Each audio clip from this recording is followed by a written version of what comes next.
got a pretty long scene before we get into the next stage.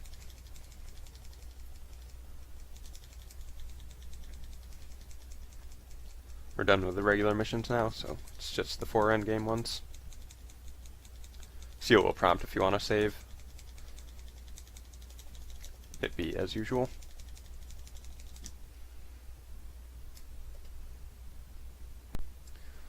This stage is relatively basic, but the RNG is kind of finicky, so look out for that. It will also vary a little bit based on whether or not you have charge attacks at this point, which, with my route, will only be possible if you have really good experience on the escort. Otherwise, you'll be getting charge attacks early in the stage after this, which is fine because that's when they're absolutely needed. They only save a tiny amount of time in here. So, first thing we've got to drop down and get in here. If you're not confident about timing going through here as you fall, you can just land on the ground here and then jump up. Which is slow, but it's better than accidentally hitting the wall and kicking up smoke. Since, apart from being finicky, the RNG manipulation is also really important. Speaking of that, there's a lot of these guys. You'll notice every time he attacks, he's affecting the RNG. Also, a few times when he's not attacking. Not sure exactly what's up with that. But that's why it's kind of tricky. So you basically need to make sure you're moving through the stage really consistently when these guys are around, or else they will affect the RNG differently. Like if you go slow, they'll do an extra attack, which will affect it again. If you've got the charge attacks, you're going to want to start charging right at the beginning.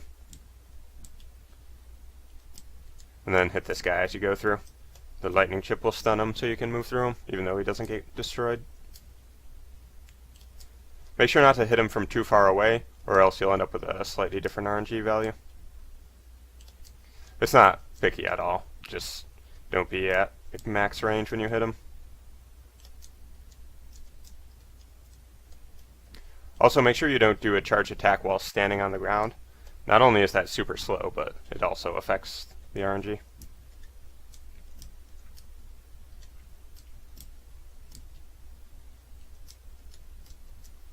And then we're just going in here.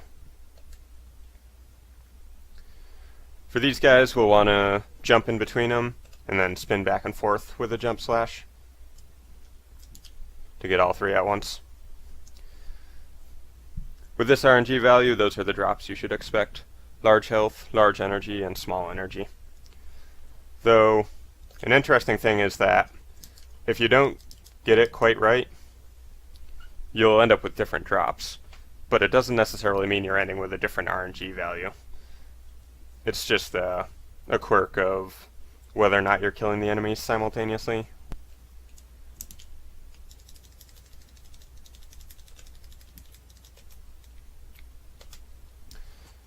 So now we've got to go back and then up the elevator. Don't have enough time to charge in preparation for this guy, since you can't hold a charge while you're going through this door. So instead we're just going to catch this corner. And if you get it just right, you'll be able to fit in beside him. It's kind of finicky. I like to jump from around the center of this little separation between the metal on the ground. And then just do a full hop. Hold the shield because we want to kick up the smoke cloud for RNG. And then just go up. If you failed to kick up the smoke cloud over there, you can just do it when you start climbing here. Not a big deal.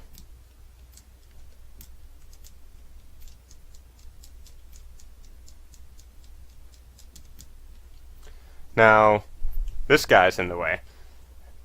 Optimally, you will hold a charge as you're climbing up this wall, and then take him out with that. Personally, I'm really bad at holding charges while I climb walls, but maybe it won't be a problem for you.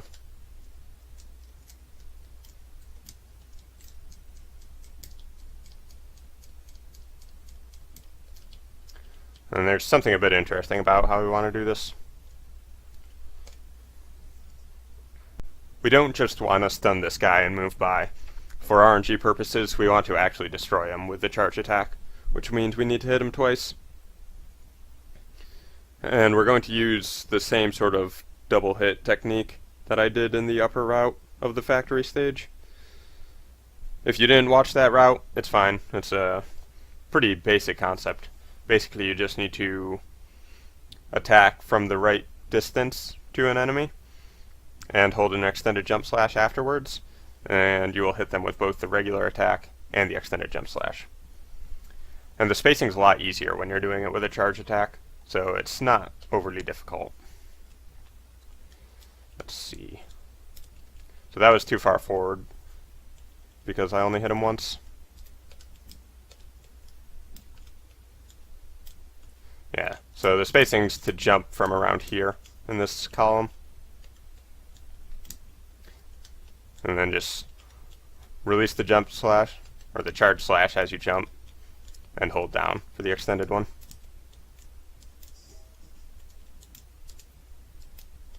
And you just gotta get to the door without any trouble. Jumping off of this doll on the ground is a pretty good reference. And then jumping from like this door is also pretty good to clear that guy.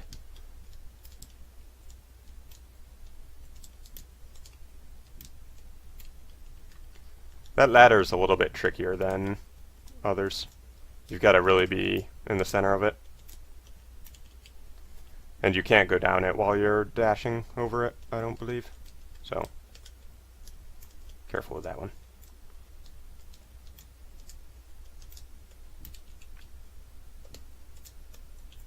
Dash into this cutscene, ideally.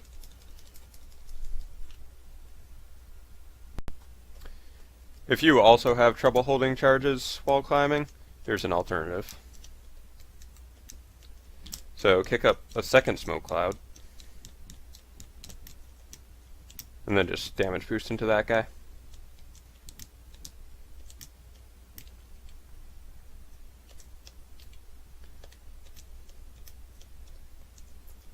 A lot easier, a little bit slower.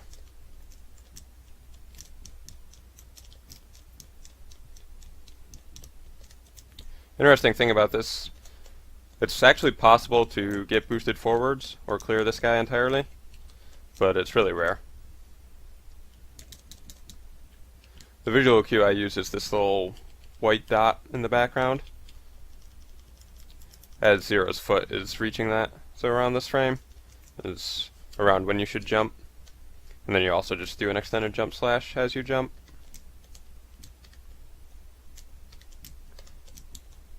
Sometimes there isn't even a frame where this will work on. Other times it's frame perfect, so don't expect too much from it. But if you're getting it every now and then, it's probably worth risking the 4 frames to go for it. If you don't have charge, it's not a big deal. We'll just jump over them. You'll see me do an extended jump slash as I go over. Normally that would seem like a terrible idea because of the hit lag, but it actually allows us to get over like that. If you try and jump him without doing it, you'll always get boosted backwards.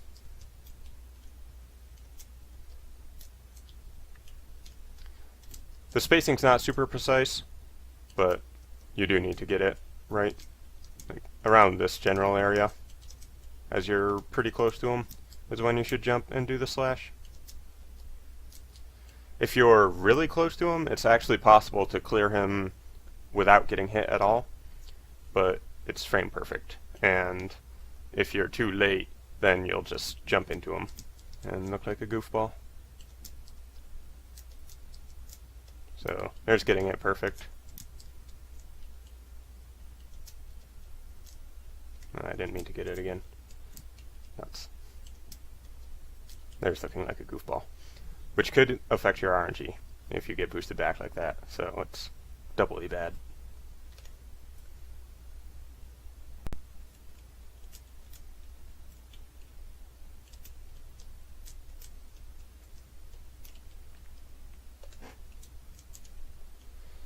You'll get different drops, of course, if you're doing the route without charge attacks, because you're on a different RNG value. So that single small energy is what you'll expect if you kill the pantheons correctly. Again, if you mess up the pantheons, the drops will be different, but it won't generally affect the RNG. So you'll lose the ability to tell if you're on the right value, because you won't know if the drops are right, but it doesn't mean necessarily that something's gone wrong.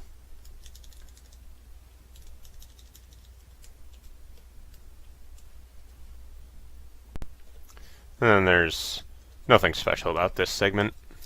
If you don't have charge, just kick up one smoke cloud as you're getting out of this area.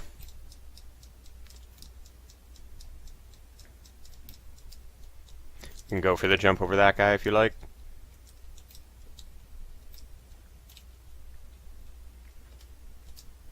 There's actually two slightly different RNG values you can get out of this area with. Either 1300 or 2000 something. Or 3400 rather. Both will give you the right pattern on the boss though, so don't worry about it.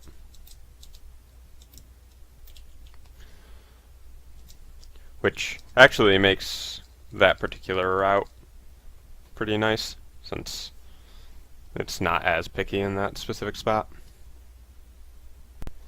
If you've got the RNG in your favor, there's nothing to this boss. Just walk up a little bit, wait till he goes past, and then combo him against the wall. You want to move forward just so that you can get hit earlier and then start your combo earlier.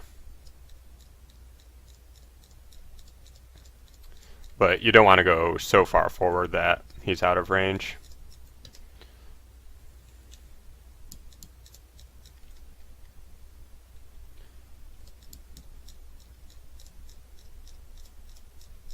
And then he's weak to lightning, so we can just send him with a shield throw once he's at 8.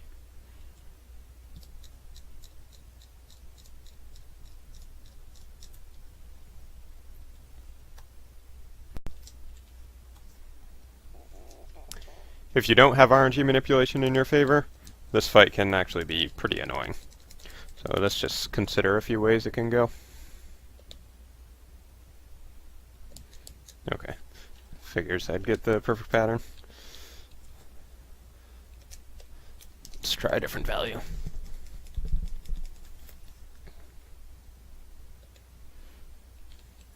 Okay, these monkeys are a huge pain.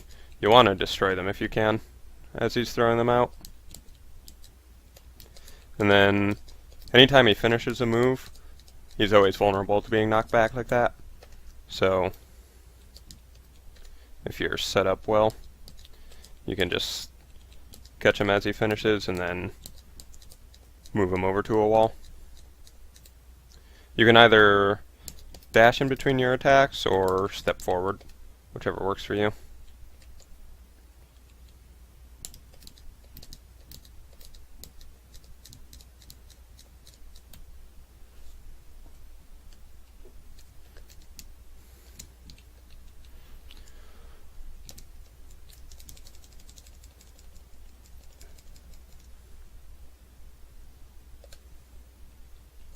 If he does this move, he'll always end it on the opposite side of the room as he started it on.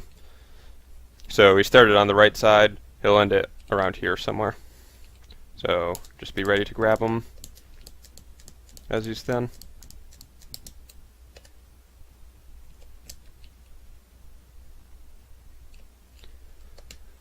Don't hit him right as he gets out, since it won't knock him back. Wait till he lands on the ground. I mean, you could do one hit right as he exits the attack, and then another as he lands, if you're confident. But that's basically all there is to it. If the monkey's attached to you, they'll damage you gradually over time, which can really throw you off because it might just interrupt your combo in the middle of it. So that's a huge pain, but sometimes you just gotta deal with it.